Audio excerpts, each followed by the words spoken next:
હું ઘણી વખત પ્રવીણભાઈ કહું છું કે આ દેશમાં ત્રણ વ્યક્તિને જો તમે નિગ્લેક્ટ કરો કે તમે નજરઅંદાજ ન કરો તો તમારા દેશનું ભવિષ્ય બરાબર નથી.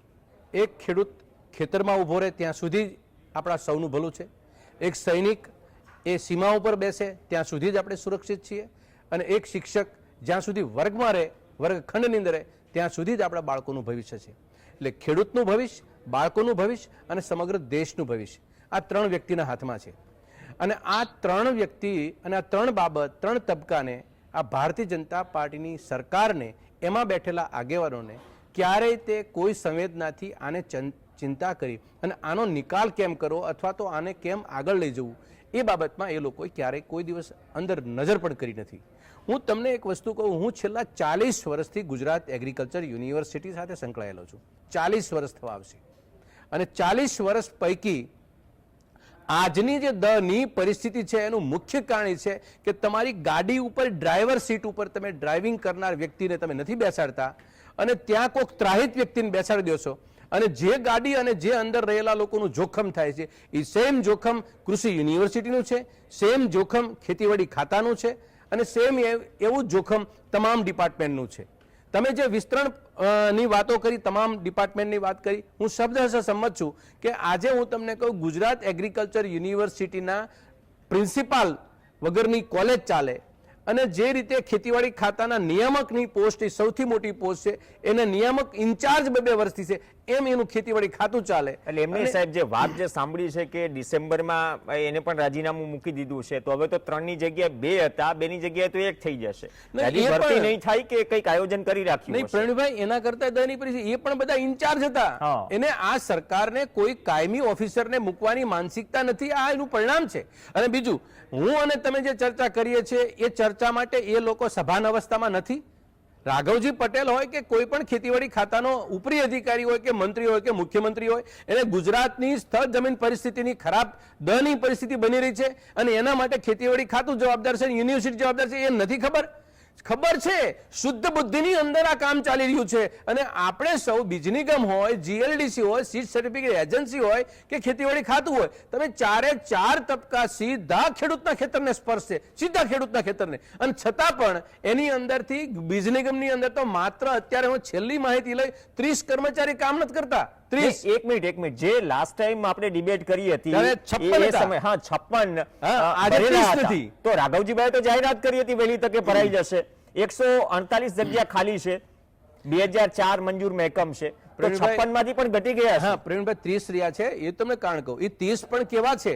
દાખલા તરીકે હું તમને સિહોરની અંદરનું સ્ટેશન આપું તો ત્યાં ઓન વેબસાઇટ ઉપર તમે સર્ચ કરજો, 2 કર્મચારીનું નામ નીકળશે, એમાં એકય ટેકનિકલ નથી, એક ક્લાર્ક છે ને એક એડોગ ઉપર છે. સાહેબ, ત્યાં છતાં 10 કરોડ રૂપિયાના ખર્ચે બિયારણનું ઉત્પાદન થાય છે. કોણ કરે છે? કઈ રીતે કરતા હશે? તમે એક વિચાર કરો, 5 વીઘાના ખેતરની અંદર 5 માણસોને કામ કરે ત્યારે 5 વીઘાનો ખેડૂત છે કે 2 પાંડર થાય છે. આજે હું તમને કહું 10 કરોડનો ટર્નઓવર કરનારી એક સિહોર શાખા ખાતેની ત્યાં આગળ 2 કર્મચારી નથી. હું તમને આનું આખું તમને મિકેનિઝમ કહું ને, આ લોકોની ક્રોનોલોજી કહું. સાહેબ, નથી પાણી આપવું, નથી વીજળી આપવી, નથી પાક વીમો આપવો, નથી ભાવ આપવો, નથી કોઈ પ્રકારની સુરક્ષા આપી, જીએસટી ના તગડા રેટ લગાવો, આ બધું કરે છે. છતાંય તે તમે વિચાર કરો, 25 વર્ષથી આ સરકારનું પાંદડું કોઈ હલાવી શકતું નથી. એનું કારણ છે કારણ કે ખેડૂત છે એ સંગઠિત નથી અને રાજકીય પક્ષમાં પક્ષાપક્ષીની અંદર ખેડૂત ચીપીચાઈ જાય છે. અને જાહેર જીવનના લોકો જે ભારતીય જનતા પાર્ટીમાં બેઠા છે એને બરાબર ખેડૂતની નાડ પારખી લીધી છે કે ખેડૂતનું અમે અધપતન કરી નાખશું ને તો પણ ખેડૂત ઉભો થઈને બહાર આવ્યું નહીં કે અમને બાપા તકલીફ બહુ પડી છે. આ વાસ્તવિકતા છે. અને આ વાસ્તવિક હું અને તમે તમારી ચેનલ જે ચર્ચા કરી રહ્યા છીએ એની દની પરિસ્થિતિ હજી હું તમને કહું આવશે. આ તમામ ડિપાર્ટમેન્ટ બહુ ઓછા લોકો બોલે છે. સાહેબ, તમને સેન્સિટિવ મુદ્દા છે, હું એની વાત કરું છું. સેન્સિટિવ મુદ્દા છે જે ખરેખર દરેક ઘરને સ્પર્શે છે. એ મુદ્દે વાત થાય છે તો બહુ ઓછી થાય છે અને કરે છે તો બહુ ઓછા કરે છે. એવું નથી કે સરકારને ખોરવા બેઠા છીએ અહીંયા. નહીં, જે છે પબ્લિક ડોમેનમાં છે, સરકારને ખબર છે. ફેક્ટ વસ્તુ વિપક્ષ વાત કરી રહ્યું. હું તમને એક બીજી વાત કરું, બહુ જમીન સ્થળ ઉપરની વાત. આપણને કોઈ પણ ચેલેન્જ કરી શકે છે, મને જીએસટીવી ને બંનેને. પણ વાત એ છે, ગુજરાત એગ્રો ઇન્ડસ્ટ્રીઝ કોર્પોરેશન એક સમયે એ યંત્ર સામગ્રી બનાવતી હતી, એક સમયે પેસ્ટિસાઇડ બનાવતી હતી, એક સમયે એ ફર્ટિલાઇઝર બનાવતી હતી, વિતરણ વ્યવસ્થા કરતી હતી. અરે ફૂડ એગ્રો મતલબ કેરીનું કેનિંગ ફેક્ટરી ચલાવી અને કેરીનો રસ પેક કરીને વેચતી હતી શીતલના નામે. આવી બધી પ્રવૃત્તિ કરવા પાછળનું કારણ શું હતું કે ઉપભોક્તાને જે છે એ સારી ક્વોલિટીની ગુણવત્તા મળે, એનો પાક મળે, એની વસ્તુ મળે, અને ત્યાં આગળ કામ કરનારો કર્મચારી છે આપણે રોજગારીના પ્રશ્નો સોર્ટ આઉટ થાય. સાહેબ, આજે ગુજરાત એગ્રો ઇન્ડસ્ટ્રીઝ કોર્પોરેશન પાસે ખતમ, બીજ નિગમ ખતમ, GLDC ને તાળા મારી દીધા. જ્યાં જ્યાં જ્યાં જ્યાં ભ્રષ્ટાચારનું બદબુ આવી ત્યાં આગળ પગલા લેવાને બદલે તાળા મારવાનો ધંધો કર્યો છે. એટલે અધપતન ન થાય બીજું શું થાય? બહુ સારી વાત કરી તમે. આપણે આ ટીવી ચેનલ જે તમારી GSTV છે ને, એ અત્યારે મને લાગે છે આખું ખેતીવાડી ખાતું અને ગુજરાત સરકાર સાંભળતી હશે. આપણે એમને શુદ્ધ બુદ્ધિમાં એક કાને વાત નાખીએ કે Gujarat natural farming science university એક નવી યુનિવર્સિટી આ લોકોએ બનાવી અને ઢોલ જેટલા પીટાતા એટલા ટીપી નાખ્યા. અને એના વાઇસ ચાન્સલર જે મૂક્યા એની લાયકાત જે નોર્મ્સ છે અમારા UGCના અને AICRના, એ નોર્મ્સની અગેન્સ્ટમાં એને મૂકી દીધા. દાખલા તરીકે અમારા વાઇસ ચાન્સલરની નિમણૂક હોય ને પ્રવીણભાઈ, તો એ કમસે કમ પ્રાધ્યાપકનો 10 વર્ષનો અનુભવ, અથવા તો રજિસ્ટ્રારનો 10 વર્ષનો અનુભવ, અથવા તો એ પ્રોફેસર તરીકેના 10 વર્ષના અને એકેડેમિશિયન અને ડીન તરીકે પ્રિન્સિપાલ તરીકેનો 10 વર્ષનો અનુભવ. આ 3 સિવાય ઓછી લાયકાત વાળો વાઇસ ચાન્સલર ન નિમી શકાય. પરંતુ ગુજરાત સરકારના આ રાજ્યપાલ, એના અંડરમાં એ ચાન્સલર છે, અને વાઇસ ચાન્સલરની નિમણૂક સરકારની કૃપાથી એ એવી લાયકાત વાળી વ્યક્તિને કરી છે કે જે અત્યારે અનઅધિકૃત રીતે મૂકી દીધા છે. કોઈએ કઈ કશું બગાડી શક્યું ખરું? આ સરકારે તે બગાડી શક્યું? 90% સરકાર મારી વાત સાથે સંમત છે, છતાં પણ આ રાજ્યપાલ કે એના ચાન્સેલર એ વાઇસ ચાન્સેલરની નિમણૂકને એ માન્ય તરીકે આપી દીધી. બીજી વાત, આ તમે જે અત્યારે હમણાં થોડી વાર પહેલા ગુજરાતના જુનાગઢ એગ્રીકલ્ચર ઝોન નીચે 6 કોલેજ, એની 5 જગ્યા ખાલી, એની અંદર પ્રોફેસર અને એસોસિએટ પ્રોફેસર અને આસિસ્ટન્ટ પ્રોફેસર, એટલે પ્રાધ્યાપક, સહપ્રાધ્યાપક અને મદદનીશ પ્રાધ્યાપક, આ 3નો સરવાળો કરીએ એટલે 124 અધિકારીઓ થાય. એ તમામ ક્લાસ 1 અધિકારી છે. આ ક્લાસ 1 અધિકારીમાં 124 ની અંદર 80 જગ્યા ખાલી. તમે કલ્પના કરો આ વિદ્યાર્થીઓને કોણ ભણાવતું હશે? એમાં 3 પ્રકારના અમારી યુનિવર્સિટીના કામ થાય: એગ્રી એજ્યુકેશન, એગ્રી એક્સટેન્શન અને એગ્રી રિસર્ચ.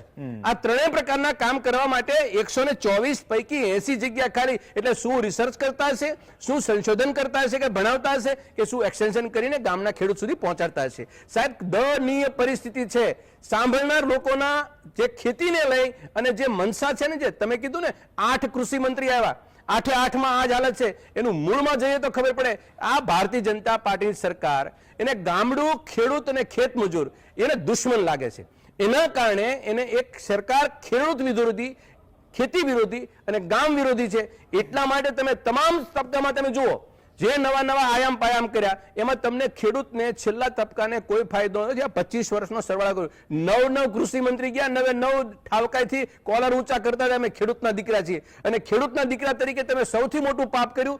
એ જે ભાઈએ શબ્દ વાપર્યો ધોરાજી સાહેબે કે ઢાંકણીમાં પાણીને ડૂબી મરવું જોઈએ, એ વાત બહુ વાસ્તવિકતા છે કે તમારા હાથમાં આ એવો મોટો કામગીરીનો હવાલો આવ્યો છે કે તમે ક્યારેક નિવૃત્ત થશો ને અને ઓટલા ઉપર બેઠતા હશો ને ત્યારે તમને એક અફસોસ થશે, અને તમને તમારી જાત સાથે તમારી ચાબુક મારવાનું તમને મન થશે કે હું આ સરસ મજાની ખેડૂતોની કૃપા કરવાની આ પોસ્ટ ઉપર બેઠો હતો અને હું એનું તસુભર પણ સારું કામ કરી શક્યો. આ અફસોસથી તમે પીડાશો. આટલું તમે ખેડૂતોના ખેતર ઉપર ને ખેતી ઉપર તમે નજર નથી કરી શકતા, કારણ કે તમારા આકાઓની કૃપાથી તમે અત્યારે વહીવટ કરી રહ્યા છો. આ આકાઓની કૃપામાંથી બહાર નીકળી અને દયનીય પરિસ્થિતિ ખેડૂતોની છે, એની સામે નજર કરવી પડે. તમે સહાય ન આપો, તમે સુવિધા ન આપો, અને ઉપર આકાશ ને નીચે ધરતી વચ્ચે ખેડૂતને રેઢો મૂકી દો, અને કોઈ પ્રકારની નહીં.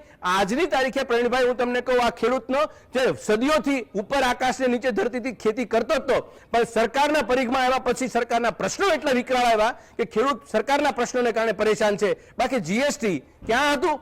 આ કોણ લાવ્યું? 8% થી 5% માંડીને 18% સુધી GST કોને લાવ્યું? પાક વીમો હતો, કેમ બંધ કર્યો? તમે જે સુવિધાઓ હતી એ પણ બંધ કરી દીધી, ખેડૂતને અપાતું હતું એ બંધ કરી દીધું, ખેડૂતની સુરક્ષા બંધ કરી દીધી. આજની પરિસ્થિતિ સાહેબ, ખેડૂતને ખેતરમાંથી મુઠ્ઠી વાળીને ભાગવાનો સમય આવ્યો, અને એ જ એનું લક્ષ્ય છે કે તમે ખેતી ખાલી કરો, અમારા કોર્પોરેટ માફિયાઓના ખેતીને હવાલે કરવાની છે, અને તમને ખેડૂત મજૂર બનાવવાના છે. આ મનસાની જે કામગીરી છે કૃષિ